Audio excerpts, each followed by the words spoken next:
And for people that don't know, Uncle Sam, is it an old Pro Stock car? I don't know. It's kind of like it was built in 91. It was built in 91, painted in 92, and it's been a drag car ever since. I think it's like an old outlaw door car. I mean, Pro Stock-ish, I guess. It had a Linko in it at one point. It has like a look to it that you're like, this isn't modern. No. Oh, yeah.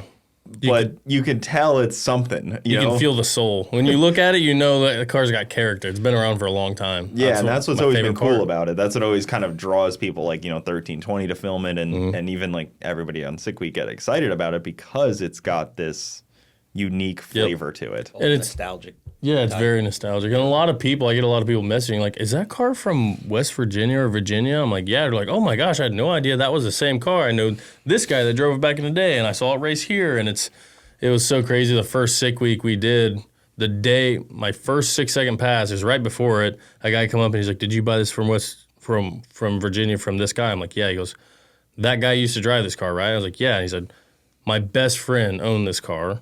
He was on his deathbed, and I was supposed to buy it, but I didn't get to buy it. And the guy that drove it bought it in an estate sale. He's like, so then I was actually supposed to own this car. He's like, but I love to see that you have this car, whatever. And then like 20 minutes later, I went and made my first 6-second pass, and he came over. He's like, it's so crazy that I'm here and get to see this car on this day. It makes me think of my friend, and I get to see you go a 6. And it was like the weirdest thing ever that we would be in the same place at the same time. It was awesome. You almost can't ever change the look now. The paint job on it. No, yeah. It's like a permanent. Yep. And it's weird that I bought the car right in the, the Cletus, red, white, and blue, all that stuff. That's so, like, not that I'm not American at all, but I've never been real flashy like that. Mm-hmm. And I bought the car. I'm like, well, I got to name it Uncle Sam, So, and now that I have that scheme, it's like, I just embrace it. I love it. What'd you get the chassis for? So I bought the car running and driving with a 632 6.0 cert chassis for $40,000. Okay. And I sold the motor, and then I got a motor sponsored, and I got turbo sponsored, and I pretty much just had to buy the EFI.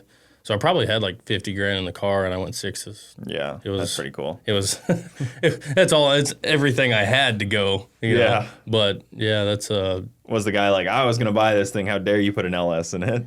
No, and the guy didn't want to sell. He tried to back out and selling it to me, and I was like, I'll leave right now. Me and him and our old video guy, we drove overnight just so the guy wouldn't back out, and I literally had a pillow sack full of money and gave it to him, and it was the most money I'd ever had in my life. We had just drove out from Indiana to North Carolina the weekend before. Sold our old car, Mountain Dew, and then we get home, and then literally like, I think it was like Monday night, he was like, we're going back to Virginia, I found a car.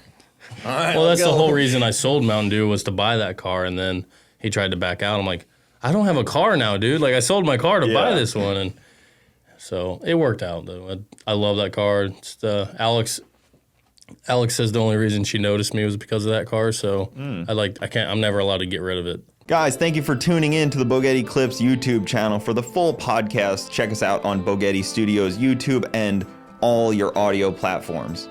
Also, hit that subscribe button to not miss out on any of the new Bogetti clips coming up.